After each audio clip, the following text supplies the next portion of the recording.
कृष्णाय वासुदेवाय हरये परमात्मने प्रणतक्लेशनाशाय गोविंदाय नमो नमः। सभी भक्तों को जय सिया राम। एकादशी की श्रृंखला में आज हम सभी फाल्गुन कृष्ण एकादशी की कथा को श्रवण करेंगे। एक दिन श्री युधिष्ठिर जी महाराज भगवान से बोले कि हे कृपा सिंधु, हे वासुदेव, फाल्गुन के कृष्ण पक्ष में कौन सी एकादशी होती है, इसको आप प्रसन्न होकर वर्णन कीजिए। भगवान ने जब ऐसे वचन युधिष्ठिर जी महाराज के सुने तो भगवान बोले, राजन, फाल्गुन महीने के कृष्ण पक्ष में जो एकादशी होती है उसका वर्णन मैं आपको करता हूं। उसका नाम विजया है, क्योंकि उसको करने वालों की सदा विजय होती है। उसके व्रत का महात्म्य सब पापों को हरने वाला है। कमलासन ब्रह्मा जी से नारद जी ने भी एक बार यह प्रश्न किया था। तब नारद जी ने कमलासन ब्रह्मा जी से पूछा कि फाल्गुनस्यासिते पक्षे विजया नाम या तिथि तस्या व्रतम सुरश्रेष्ठ कथय स्वप्रसादतः। फाल्गुन महीने के कृष्ण पक्ष में विजया नाम की जो तिथि है उसका व्रत है सुरश्रेष्ठ, आप मुझे वर्णन करें। ब्रह्मा जी बोले, नारद, मैं तुम्हें उसकी पापहारिणी कथा का वर्णन करूंगा, उसे श्रवण करो। यह व्रत बहुत प्राचीन काल से चला आया है और पापों का नाश करने वाला है। मैंने तुम्हें छोड़कर अभी तक इसका रहस्य किसी दूसरे को नहीं बताया। यह विजया एकादशी अवश्य ही करने वाले मनुष्यों को जय प्रदान करती है, इसमें कोई संशय नहीं है। महाराज रामचंद्र जी 14 वर्ष तक सीता जी और लक्ष्मण जी के साथ तपोवन में जाकर पंचवटी में जब निवास कर रहे थे, उस समय महात्मा रामचंद्र जी की तपस्विनी भार्या सीता माता को रावण ने हर लिया। इस दुख से भगवान को बड़ा मोह हुआ। उन्होंने भ्रमण करते करते मरणासन्न जटायु को देखा और पीछे जंगल के अंदर कवंद का संहार किया। वह कवंद मरते समय अपनी ऐसी दशा होने के आदि के सब वृत्तांत रामचंद्र जी को कहकर मृत्यु के वश में हो गया। इसके बाद सुग्रीव के साथ भगवान की मित्रता हुई। बंदरों की सेना रामचंद्र जी के लिए तैयार की गई। पीछे हनुमान जी ने लंका के अशोक वाटिका में सीता जी को देखा। वहां रामचंद्र जी महाराज का परिचय देखकर बड़े भारी काम को पूरा किया और वापस आकर सब समाचार भगवान को निवेदन किया। इस प्रकार भगवान ने हनुमान जी के वचनों को सुनकर सुग्रीव की सलाह से लंका जाने का विचार किया।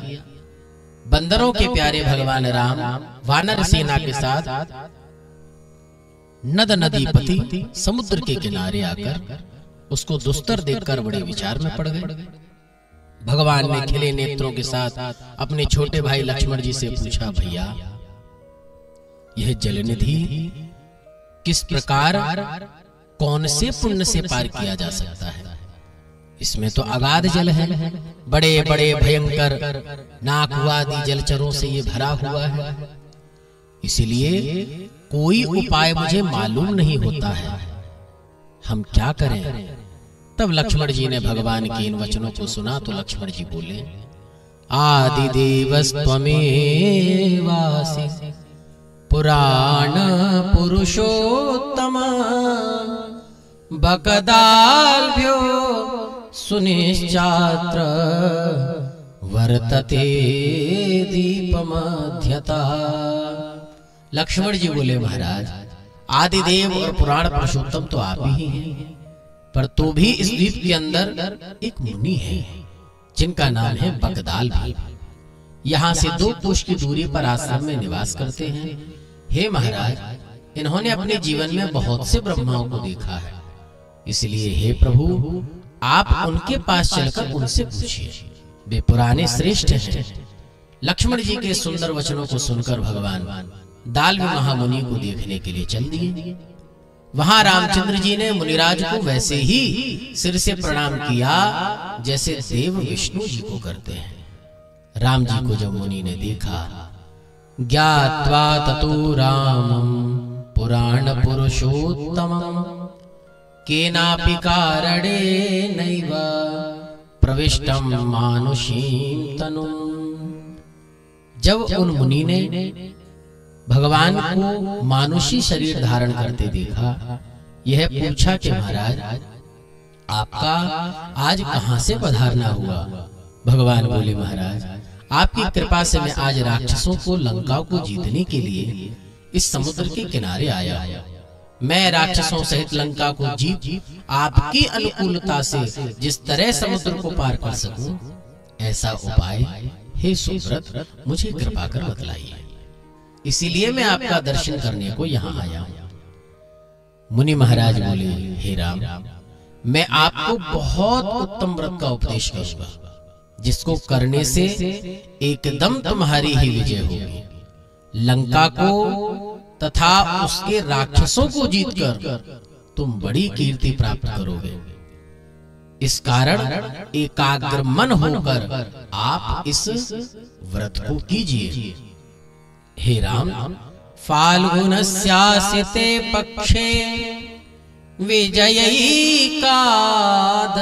भवेत् तस्याव्रते कृते राम विजयस्ते भविष्यति।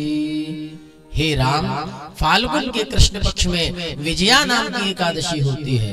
उसके व्रत को करने से तुम्हारी अवश्य ही विजय होगी। निसंदेह आप समुद्र को पार करेंगे तथा आपकी वानर सेना भी उसे तैर सकेगी। इस फल को देने वाले व्रत की विधि सुनिए। जब दशमी का दिन प्राप्त हो, तब एक घड़ा सोने का या चांदी का या तांबे का या मिट्टी का बना और घड़े को वेदी पर जल से भर और पत्ते लगाकर स्थापित करें। उसके ऊपर सप्त धान्यों अथवा यवों को गिरावे। उसके ऊपर नारायण भगवान की स्वर्ण की बनी हुई मूर्ति स्थापित करें। एकादशी का दिन प्राप्त होने पर प्रातः काल स्नान करें। स्थापित किए हुए निश्चल कुंभ पर गंधमाला धारण करावें तथा धूप दीप और अनेक तरह के नैवेद्य और नाना प्रकार के फलों और अनार नारियल से उनकी पूजा विशेष रूप से करें। उसके बाद में हे राम, सब दिन बड़ी भक्ति से उस कुंभ के आगे बितावें। उसी के आगे रात में जागरण करें। हे राजन, द्वादशी के दिन सूर्य उदय होने पर उस कुंभ को किसी जलाशय के निकट, नदी या झरने के निकट ले जाकर यथाविधि पूजन करें। पीछे देवता सहित उस कुंभ को किसी वेद पारक ब्राह्मण को दान कर दें तथा और भी महादानों को उसके साथ दें। इस प्रकार से हे राम, यदि आप इस विधि से इस व्रत को करते हैं तो अनेना विधिना रामा यूथपैः सह संगतः कुरु व्रतं प्रयत्नेन विजयस्ते भविष्यति। अपने सब सेनापतियों के साथ मिलकर यत्न से व्रत को पूर्ण करो, इससे तुम्हारी अवश्य ही विजय होगी। इस वचन को सुनकर भगवान राम ने यथाविधि उस व्रत का अनुष्ठान किया, इससे उनकी विजय हुई। हे राजन, इस विधि से जो लोग इस उत्तम व्रत को करते हैं, उनकी इस लोक में जय और परलोक में शुभ गति प्राप्त होती है। इसीलिए हे पुत्र, विजया व्रत को अवश्य करना चाहिए। उसका महात्म्य सब पापों को दूर करता है। पढ़ने और सुनने से वाजपेय यज्ञ का फल प्राप्त होता है। यह श्री स्कंद पुराण की कही हुई फाल्गुन कृष्ण विजया नाम की एकादशी का महात्म्य संपूर्ण हुआ। कृष्णाय वासुदेवाय हरये परमात्मने प्रणतक्लेशनाशाय